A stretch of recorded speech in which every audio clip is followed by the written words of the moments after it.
Hi, it's Rob. Welcome to another video. Thanks for joining me. And this video is going to be a response to James Griffiths. So James has got a channel. It's been around the vinyl community for about 50 years now. So I'm sure you know all about James's channel. But if you don't, I'll put his channel in the description. So yeah, this video is about artists in your collection that you don't have on CD. So I'll just do a little bit of a ramble about my sort of CD collection. So I bought my first CD in 1990 when I was 25. And I know it was 1990 because I bought my first house in 1990 and I paid 30 grand for my first house. It was on a tree-lined street with a front and back garden, 2 bedrooms, 2 reception rooms, galley kitchen. It was nice. So I bought that on my own and I put a couple of grand down on it, but it was 1990 and I moved in, and within a couple of weeks interest rates went up to 16%. So my mortgage was over 500 quid and my wage was just over 1,000. So I was skint. I was so skint in 1990. In the 80s I was loaded, and then in the 90s I got married and had kids and I was just skint. I weren't buying expensive records or anything like that. That wasn't a priority. So, and I moved into my house, and then within a couple of weeks I got broke in and the CDs that I had got robbed because people would break into your house and nick your CDs, and they nicked my trainers as well. So, and I had to sort out security and get an alarm fitted. So I had no CDs. I stopped buying records in about 1990 and started buying CDs, and CDs were pretty expensive. But as I say, I weren't buying a lot of music because I didn't have any money and CDs were quite expensive. I was still buying records in 89 because I bought Stone Roses and I bought 12 inches. So I was sort of just listening to my record collection. But I mean, we had Britpop in the 90s and I bought CDs, but I wasn't able to buy that many because they were expensive and I didn't have any money. And then we had kids and it was like, whereas like now I can spend quite a lot of disposable income on records, and CDs I can pick them up like 6 for £1. So that means that before 1990 everything that I owned obviously was on record, but then between 1990 and about 2018 that's when I bought CDs. After 2018 I've not bought hardly any CDs by new artists, but I'm hoovering up CDs that have like been given away. So that does affect what I can show in this video. Right, so let's get cracking with the music. So the first one I want to show is the Go-Betweens. So even though the Go-Betweens were out in the 80s, this album's from 1980, from 84. And I think they were up in Scotland doing stuff in the early 80s. But I think I knew the name the Go-Betweens. I don't even know whether I'd heard any music by them. It's only over the last sort of 6 or 7 years I've started to buy Go-Betweens records, and I don't even know whether I've ever seen a Go-Betweens CD. So, but I've discovered the whole back catalogue is excellent, and yeah, this one's called Spring Hill Fair. But to buy this on record isn't cheap, because there's issues with the reissues, so you've got to try and generally try and find an OG. So the Go-Betweens are a band from the 80s, but I don't have any CDs by them. Right, so when it comes to jazz, the only artist I think on jazz that I've got on CD is Miles Davis. So I bought a box set of Miles Davis in the very early 80s.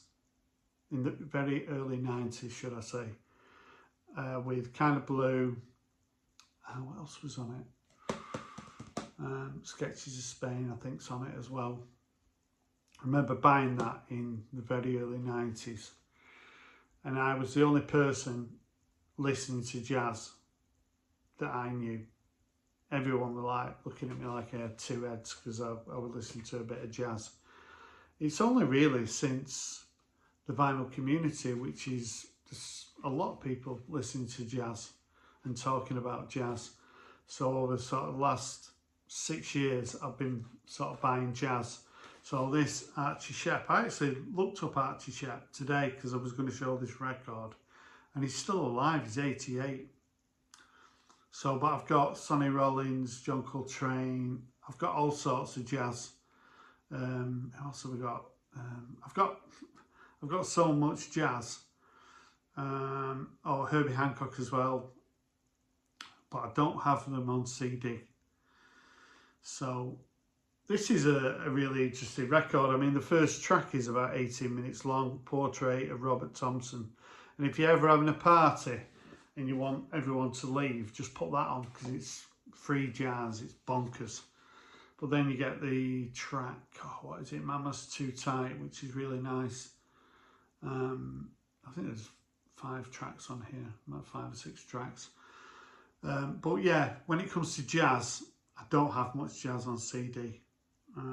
As I say, I've got quite a bit of Miles Davis, but everybody else I listen to on records. So yeah, Archie Shep.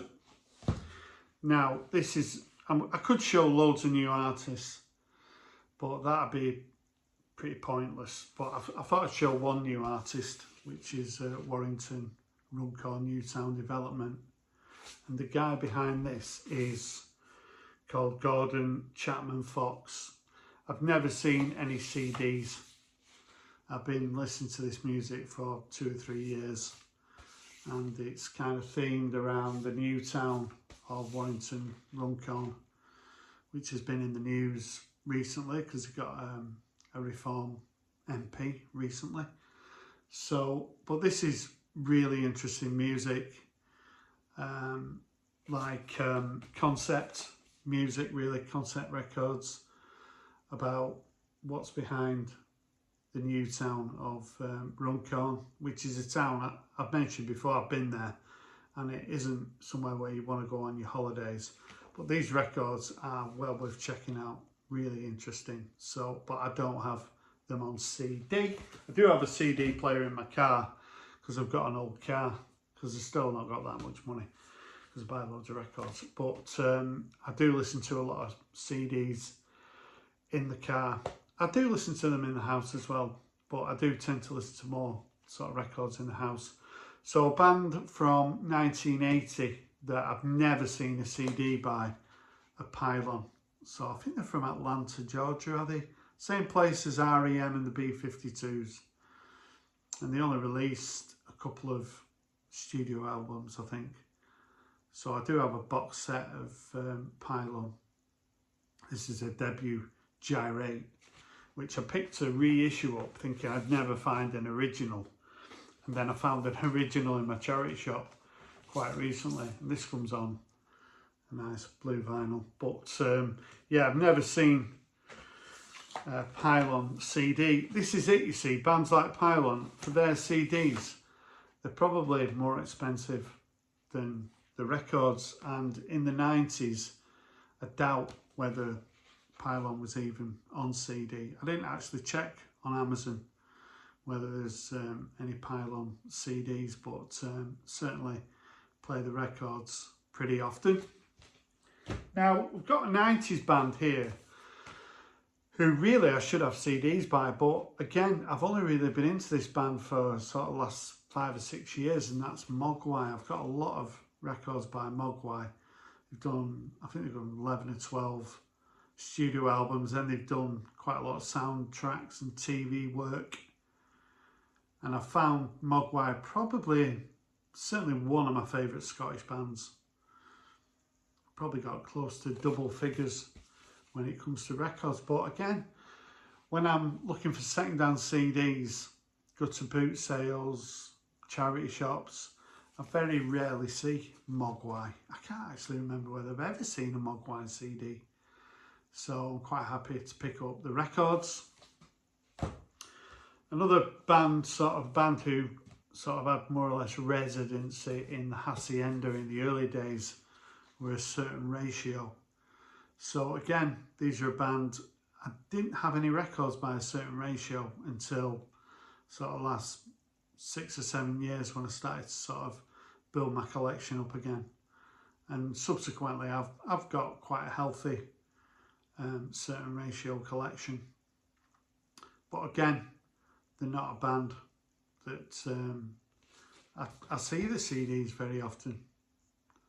So yeah, quite happy to have the records of A Certain Ratio. So I've got quite a bit of sort of 70s music here now, going into sort of proggy stuff a little bit anyway, but this is like Osasiba. So again, this is sort of, it's not really Afrobeat. Is it Afrobeat? It's like got African flavour to it.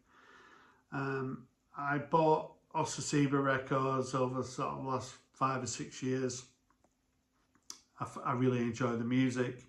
I mean, Fela Kuti is someone you think I might be showing in this video, but I actually picked up a couple of cheap Fela Kuti CDs quite recently. Also, King Gizzard.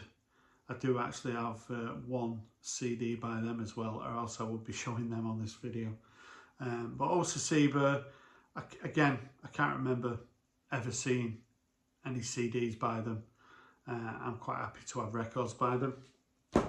Now, a couple of artists here I've spoken about Alan Parsons' project a little bit.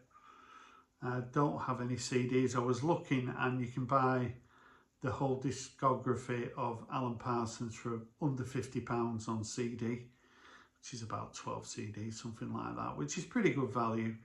If you want to pick up a CD of this on its own, it's probably going to cost about a tenner, whereas this record costs £4. This is a concept album about sort of Egypt, and it's so good.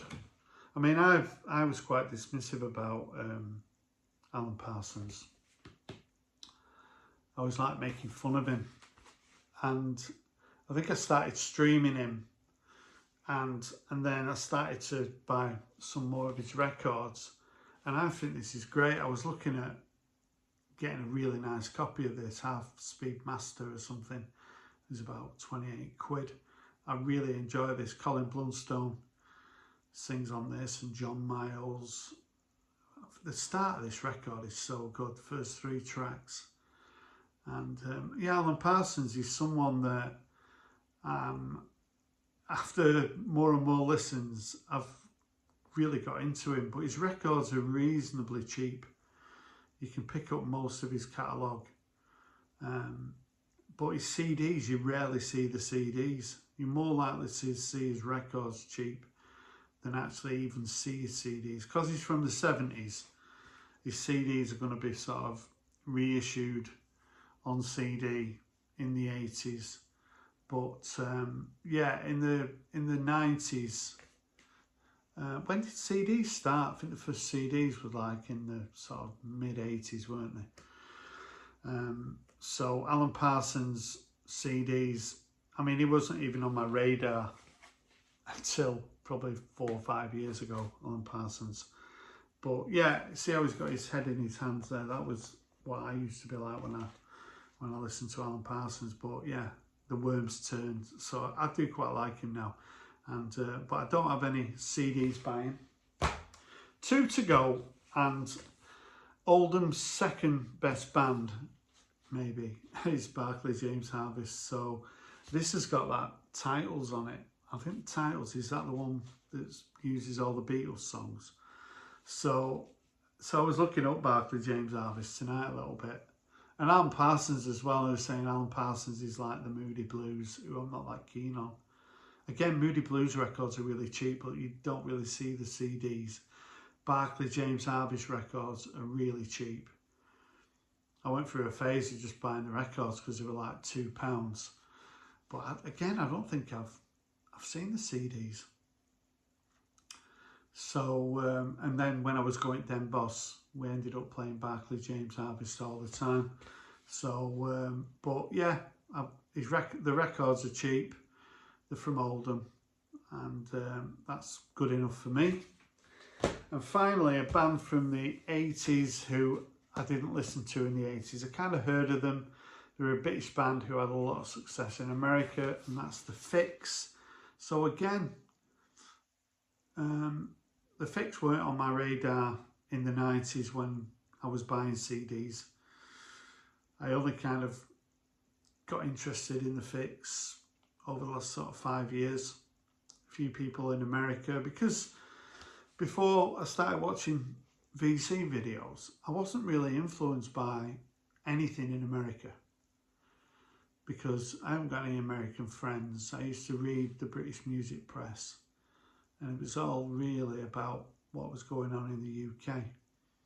Whereas now, I feel as though, because of the vinyl community, there's a lot of channels. You get influenced about jazz, you get influenced about music that was successful in America. I'm sure it goes the other way around as well. Americans get turned on to music that maybe wasn't commercially successful there, but you get people in the UK chatting about music, and you can investigate stuff now with streaming. But yeah, I've discovered that The Fix are a pretty good band, and the records, again, are pretty cheap, and I never see the CDs. So there's 10 artists that I don't have on CD, but I have the records. As I say, I could have gone through a lot of records that I bought over the last sort of decade by artists that I've not got on CD, but it's pretty more interesting to see sort of older artists that maybe for one reason or another you don't have on CD. So thanks for that, James. As always, an interesting idea for a video. I'll link James's channel. Go and check him out. He's got a great one. So thanks for watching, and bye for now.